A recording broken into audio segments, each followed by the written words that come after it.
TikTok a encore fait un mort. Vous avez peut-être vu passer l'information, mais oui, un nouveau challenge TikTok a coûté la vie à un adolescent de 14 ans aux USA.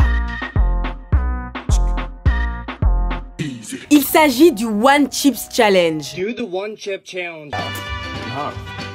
C'est un défi qui consiste à manger la chips qui est considérée comme étant la plus épicée au monde. Elle est composée de 10 ingrédients, dont le California Reaper Pepper et le Naga Viper Pepper, qui ont respectivement été nommés le premier et le deuxième piment les plus forts du monde. Okay. Et l'idée, c'est qu'il faut manger la chips et puis résister le plus longtemps possible avant de boire ou de manger quelque chose. Et sur TikTok, c'est très vite devenu viral. Le challenge compte plus de 2 milliards de vues. Et puis on sait très bien comment fonctionne ce genre de challenge. On est là, on a envie de prouver et faire partie du move, donc on se prête au jeu bêtement. Et puis je vais être honnête avec vous. Même ici chez Tarmac, on l'a testé ce challenge. Le One Chip Challenge. Mange! Envoirez la première bouche! Mais c'est complètement con. Mais heureusement, on aura eu plus de chance que Harris Woloba, un adolescent originaire du Massachusetts qui lui a perdu la vie à la suite de cette nouvelle trend. Après, on ne connaît pas encore les résultats de l'autopsie, mais de son côté, sa mère est persuadée que c'est ce qui a tué son fils. Et c'est vrai qu'il y a clairement de quoi se poser des questions. Parce que juste après avoir mangé cette fameuse chips, alors qu'il était à l'école, je le précise, il s'est plaint de maux de ventre et a été pris en charge par l'infirmière scolaire qui a directement prévenu sa maman qui l'a ramené chez eux. Après, le truc, c'est qu'il se sentait plutôt mieux. Mais quelques minutes plus tard, boum, il s'écroule totalement. Et quand les secours sont arrivés, il ne respirait déjà plus et il a été transféré à un hôpital où il a été déclaré mort.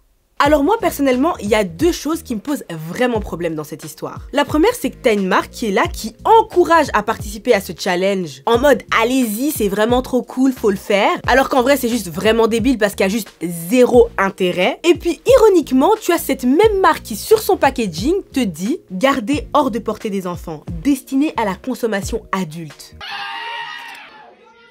Really, nigga? Ah oui, et la meilleure, on te dit qu'il vaut mieux consulter un médecin si tu commences à éprouver des difficultés respiratoires, des évanouissements ou encore des nausées prolongées. Ah oui, et j'allais presque oublier la petite phrase sur leur site internet. Combien de temps pourrez-vous tenir avant de vous effondrer? Désolé, mais quand tu lis tout ça, tu vois bien qu'ils sont quand même conscients des graves risques liés à la consommation de leurs produits là. Après, je vous vois déjà venir m'écrire « Ouais, mais c'est pareil pour plein d'autres produits qu'on consomme tous les jours. » Ben déjà, faudrait peut-être sérieusement arrêter de négliger les notices. Puis je pourrais même parler du packaging, mais je vais m'abstenir. Non mais, sérieusement, c'était un signe de prévention ou quoi?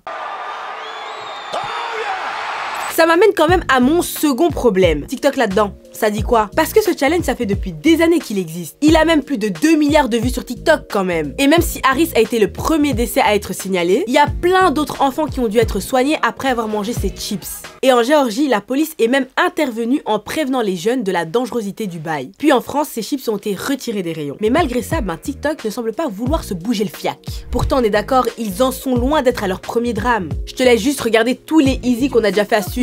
Entre le Blackout Challenge, le Labello Challenge et j'en passe, quid de toutes les mesures pour prévenir et éviter ce genre de tragédie en fait? Est-ce que TikTok va finir par prendre sa part de responsabilité? Ça en est où de toutes les mesures qu'ils étaient censés mettre en place? Parce qu'en fait, le problème avec TikTok, c'est que son algorithme ne sait pas faire la différence entre une vidéo amusante et une vidéo dangereuse. Et il y a 2 ans, pour répondre à tous ces problèmes de challenge, ils avaient dit que la technologie qui alerte en cas d'augmentation soudaine du nombre de contenus liés à certains hashtags sera améliorée pour pouvoir identifier et éviter les comportements potentiellement dangereux. En d'autres termes, ils nous disaient qu'ils se contenteraient de juste améliorer leur modération. Pas sûr que cela suffise.